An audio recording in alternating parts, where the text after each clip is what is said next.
Welcome back to Ferocious Education. This is Zen. Today I'm coming back with another one on Ideanomics. Some of y'all hated that I make a lot of videos about Ideanomics, but take a quick look into the poll.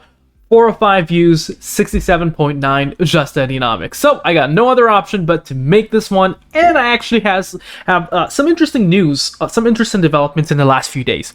So make sure to watch this entire video. If you would like to watch many of my previous videos, you can find them in the description, the latest one, and from there on you can go backwards. I'll cover any update I have, as well as technical analysis for this one. Make sure to drop a like to this video to help this channel grow, subscribe, notifications on. Let's jump right into this one. Ideanomics. So some of the folks out there are sick of hearing about it, but you gotta give credit where it's due.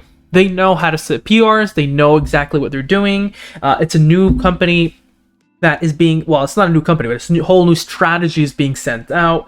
Alf4 right now got moved up a bit more in terms of the chairman, and they know exactly what they want. They are more of an acquisition company. They have different companies underneath them. They acquire different companies, and they're trying to get this one whole company that is focused on, from what I notice, autonomous vehicles, EV, green energy.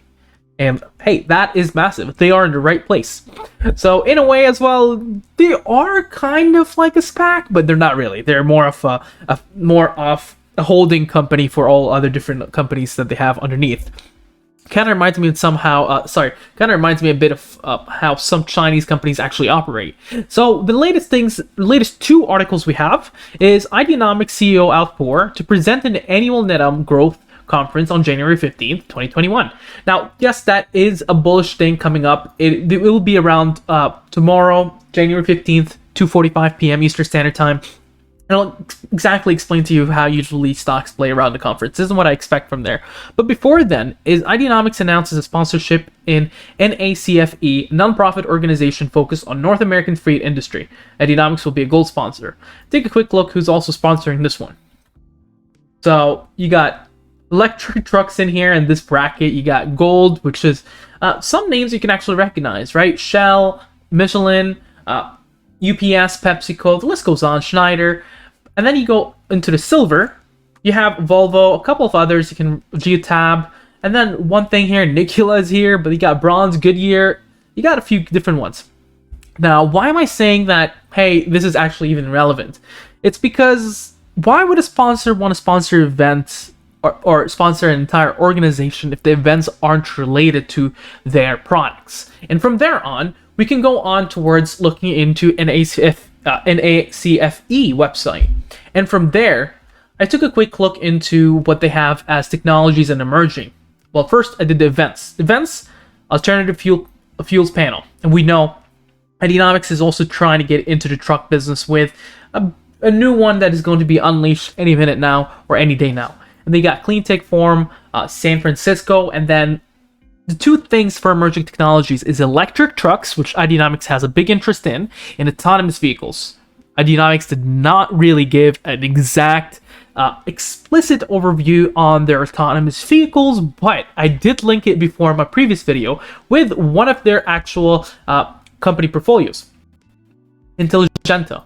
And basically, it's an AI service. It's Ideanomics AI service and solutions. So right there, it is exactly linked, as I did mention. So in that organization, the two emerging technologies, Ideanomics is very much behind.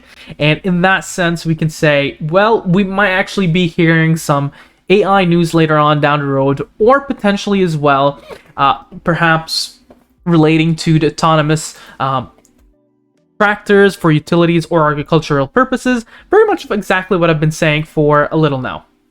But let's move on quickly forward. What we have here next is, we have the events. We have a couple of events coming up on January 19th to January 21st. There will be an event there for Ideanomics to present the Cleantech Forum in San Francisco. So the Cleantech Forum is as well part of the NACFE. And you do expect, of course, they will have one later on for the NTEA Virtual Alternative Fuels Panel. That's happening March 11th of March 2021. So, but that's a way ahead one. But my money is they probably present there. I think they're gold sponsored. They do get slots for these kinds of events. Institutional buyers, nothing significant here, but it looks like it's more bullish than not. I don't know what the position of XR Securities was, but they liquidated their entire position. Insiders, we have an exercise from Poor Alfred, or Alfred Poor, my bad, last name, first name, and then they exercise around 53 per share for around 250,000 shares accumulative. So now comes to the question to Ed, what do you think is the next step? Well, before I tell you, we need to go towards technical analysis. And before going there, please make sure to subscribe to this channel. A lot of you folks have been watching this Ideanomics series and haven't subscribed. And I can tell because I do have statistics on my channel. Please subscribe. It really helps and it's not a cliche. I'm only trying to get my channel discovered. So on a 1 week perspective, on the technical analysis, things are actually looking really bullish. Your MACD here, which is from the bottom down, second to the bottom, the histograms here are bullish. It keeps increasing, and the MACD line, the blue line, is above the red line there. So that is actually really bullish in that sense. William percent R is a little bit around neutral, a little bit overbought. IDEX is around 58.23. So the 58.23 value there is a little bit too high for my liking. It usually tells you be careful of pullbacks, but momentum here, as you can get to see, it's at 2.43, and that is really bullish. And then what we get to see is the moving averages, or the moving indicators, are as well very bullish. So 10 SMA is above 30 EMA, and then it's above the 50 SMA. So you have 219 to 165. That is your trading action zone. If it does dip within there, and you see it pierced through it last week, and it just bounced right back, that is where positive reversals are likely. Now, on a 1 day perspective, things look as well quite nice.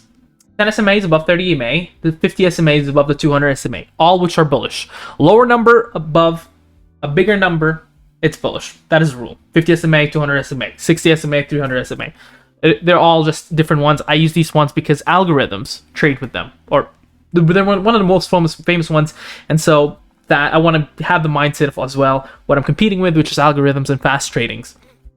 Anyway, 10 SMA is above 30 EMA. The trading action zone for the 1 day perspective is 265 to 231. ADX shows in there's still another leg on the 1 day perspective. It's not a pullback zone yet. And we get to see this is a bullish kicker after a bull flag. So things are looking really good for this one. On a 2 hour perspective, we can get a hint a little bit of what's to come next. 2 hours looks bullish. It was struggling a little bit yesterday, but it looks like it brushed it off. And the ADX is showing that there is a potential for another trend forming here, a bullish trend. The moving average bands are back up and still climbing. 259 is expected to the top, 236 in the middle, and 212. However, the Bollinger Bands is between 325 and 147. It's still within there, and so you can expect it to trade within that range. But again, it looks like it keeps bouncing right off and ignoring that moving average band. But it keeps acting almost like a bottom for it. So that is bullish as well. Stochastic fast and stochastic slow, both are pinpointing upwards, and that just tells you one thing. It can have another leg up. Fibonacci retracements.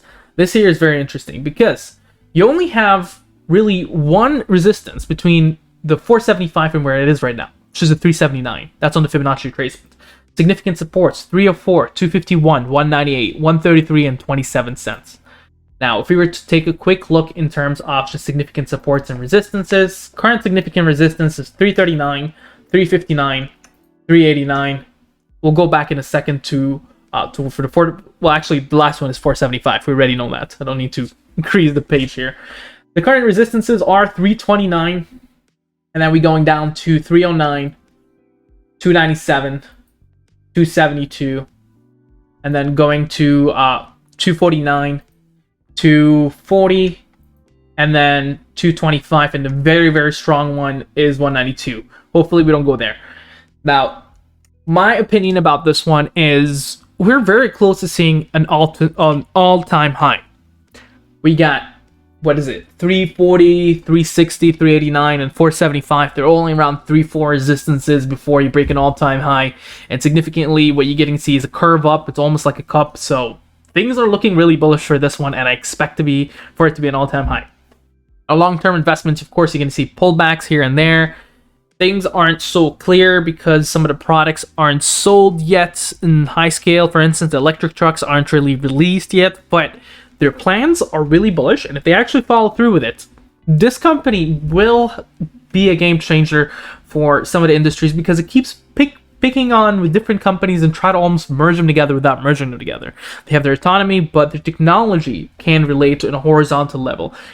Who does it remind you for? Well, sorry, not horizontal level. It is a vertical level. Who does it remind you of? It reminds you of Tesla. Tesla does that. They want to get their mind. They want to get the parts. They want to have everything from A to Z together. And that's, I think, the expectation of Ideanomics. Ideanomics wants to catch up on the EV race and the autonomous vehicles and AI race, and I think they are on the right track. What do you think about the sticker? Make sure to mention down in the comments below. Share, subscribe, and like. You have a wonderful day.